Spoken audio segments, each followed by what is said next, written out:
তাহসানের দ্বিতীয় বিয়ের পর লাইভে এসে কান্না করে ক্ষমা চাইলেন মিথিলা। এমন শিরোনামে একটি ভিডিও ছড়িয়ে পড়ে সামাজিক যোগাযোগ মাধ্যমে।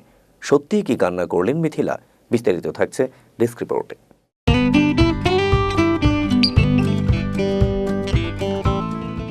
গেল 4 জানুয়ারি শনিবার পারিবারিকভাবে বিয়ে করেছেন জনপ্রিয় সঙ্গীত শিল্পী ও অভিনেতা তাহসান খান। বিয়ের খবর গণমাধ্যমে প্রকাশের পরপরই তা দেশব্যাপী আলোচনার কেন্দ্রবিন্দুতে পরিণত হয়। এর দুদিন পর লাইভে এসে কান্না করে ক্ষমা চাইলেন মিথিলা শিরোনামে একটি ভিডিও ছড়িয়ে পড়ে বিভিন্ন সামাজিক যোগাযোগ মাধ্যমে। তবে তাহসানের বিয়ের পর মিথিলা লাইভে এসে কান্না করেননি বলে জানিয়েছে রিউমার স্ক্যানার।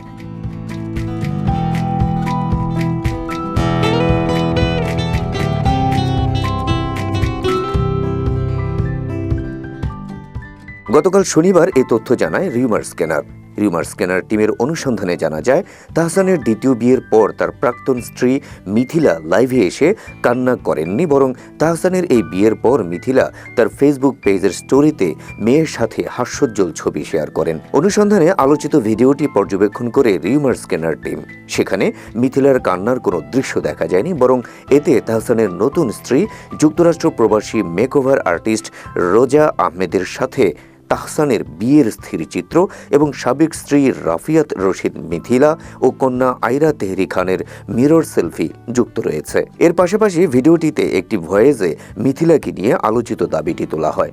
তবে ভিডিওতে দাবির সপক্ষে কোনো প্রমাণ উপস্থাপন করা হয়নি। এছাড়া বিষয়টির সত্যতা যাচাইয়ের জন্য প্রাসঙ্গিক কিওয়ার্ড সার্চ করে গণমাধ্যম কিংবা নির্ভরযোগ্য সূত্র আলোচিত দাবি সমর্থিত কোনো সংবাদ খুঁজে পায়নি।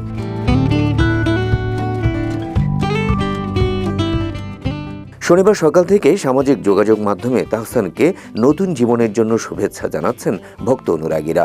তবে এমন খবরের দিনে তাহসানের সাবেক স্ত্রী রাফিয়াত রশিদ মিথিলাও একটি ছবি পোস্ট করেছেন সামাজিক যোগাযোগ মাধ্যমে। মেয়ে আইরা তেহরিম খানের সঙ্গে একটি মিরর সেলফি নিজের ফেসবুক স্টোরিতে আপলোড করেছেন মিথিলা। সৃজিতের সঙ্গে মিথিলার বিয়ের খবর প্রকাশ্যে আসার পর তাহসানও মেয়ের সঙ্গে ছবি পোস্ট করেছিলেন। সুতরাং তাহসানের দ্বিতীয় বিয়ের পর তার প্রাক্তন স্ত্রী মিথিলা লাইভে এসে কান্না করেছেন শীর্ষক দাবিটি সম্পূর্ণ মিথ্যা।